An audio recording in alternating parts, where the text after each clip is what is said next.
My kids knew about my wife's affair and helped her cover it up. Last week, while my wife, 49F, was taking a shower, I, 50M, saw a notification pop up on her phone and went to open it thinking it was one of our daughters, Maddie, 24F, and Alice, 26F, confirming what time their girls' dinner was. Instead, I saw an unsaved number saying, "I can't wait to see you," and then kissing emoji. I froze for a second.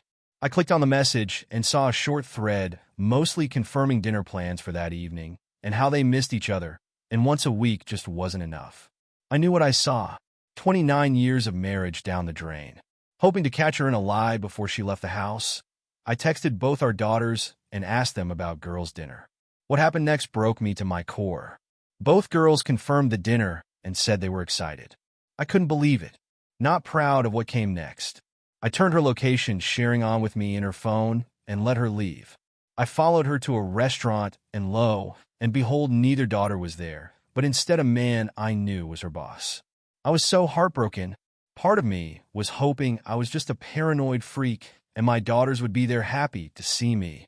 But no, just my cheating wife and her AP. I took pictures of the two of them holding hands and kissing. I know I should have waited, but I couldn't help myself. I was so angry. As soon as I got in my car, I opened the group chat we had as a family, sent them all the photos and said, "Glad you're enjoying girls' dinner together." I then turned my phone off and drove to my brother's house and asked to stay the night. I woke up the next morning to over 40 texts and 20 voicemails. My wife went through the cheater's playbook of excuses. I didn't even listen to her voicemails. I was about to respond with, "I will be getting a divorce. I recommend a lawyer." But my brother stopped me. He told me to meet with a bunch of lawyers first and make sure she couldn't use them. Instead, I just sent the group chat a simple message. "I am physically fine but need time. I will come home when I'm ready." I then muted my phone. I called different lawyers that looked to be the best in town that morning for appointments. Met with all of them and picked the one who looked ready to treat this as scorched earth as possible. Finally, after spending all day with lawyers, I looked through the messages and both my daughters were apologizing. My younger daughter, the daddy's girl of the two, was manic. She had texted me almost 50 times saying she never should have lied and hated it every time. Her boyfriend even reached out asking me to please reach out to her, that he didn't know what was going on, but that she was on the verge of a panic attack. "Maddie, I love you, but please understand that what you've done has hurt me deeply. I need you to give me space." I sent it and within seconds got a okay. "I'm so sorry. I never should have helped. I'll never forgive myself. I love you too." I didn't respond. Alice was different. We always had a good relationship, but she was a mama's girl through and through. She said she was sorry, but that I shouldn't throw away a good marriage because of one mistake. This made me furious. "Alice, this isn't a mistake. This is a betrayal. From my whole family. Please don't reach out again until I make first contact." She never responded, but I know she showed it to me STBX because she started saying that I shouldn't take this out on Alice. I never responded. I'll never talk to her again, except through lawyers. This all happened 5 days ago. I'm still at my brother's and can't contain my feelings. I cry every morning and most of the day. I oscillate between complete, debilitating sadness and all-consuming anger. Losing my wife will be hard enough, but how do I ever look at my children again? How do I even begin to forgive them? Alice is supposed to get married in the fall. I've been paying for almost everything. Now I'm probably not going to go. I don't even know how to move forward. I am completely destroyed. My kids knew about my wife's affair and helped her cover it up. Update 1. I can't believe it's been a year since my original post. Some days it feels like it just happened yesterday, and others I feel like it's always happened. There was never a before. My soon-to-be ex-wife, Julie 50F, and I are still going through the divorce proceedings. We were forced to do a 6-month legal separation before we could start the divorce. I moved back home after a week and a half at my brother's.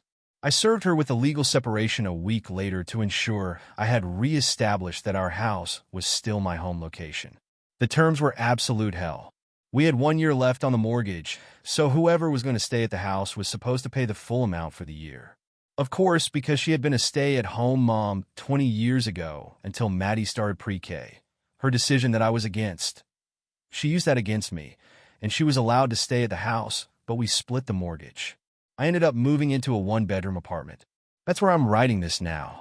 Maddie and I made up somewhat quickly. She came to the house and refused to leave until I talked to her. She didn't throw a fit or anything. She just wouldn't leave. This went on for a couple weeks. Her boyfriend was annoyed. He kept coming over and hated the awkwardness, but she would just say in front of Julie and I that she would not return to their apartment until she and I were talking again. At the time, it was really annoying. I hated being there, and Julie and I were fighting over the legal separation. But I eventually unleashed some frustration onto Maddie, and she told me how she found out.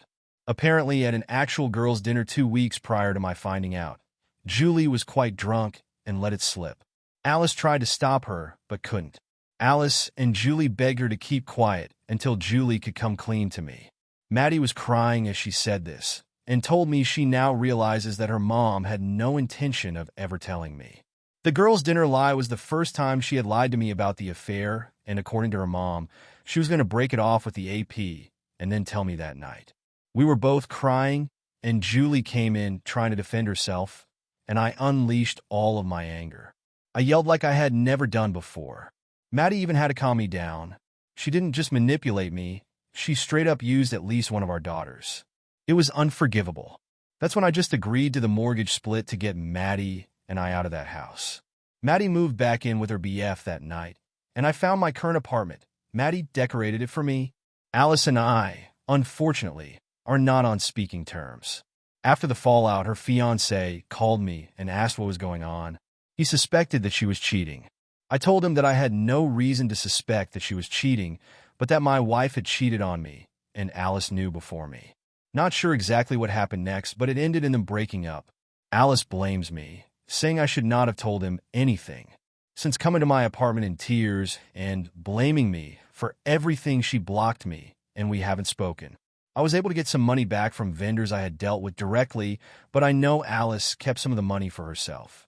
I still have no idea how long Alice knew of the affair, and her lack of remorse likely means we will never have a relationship again.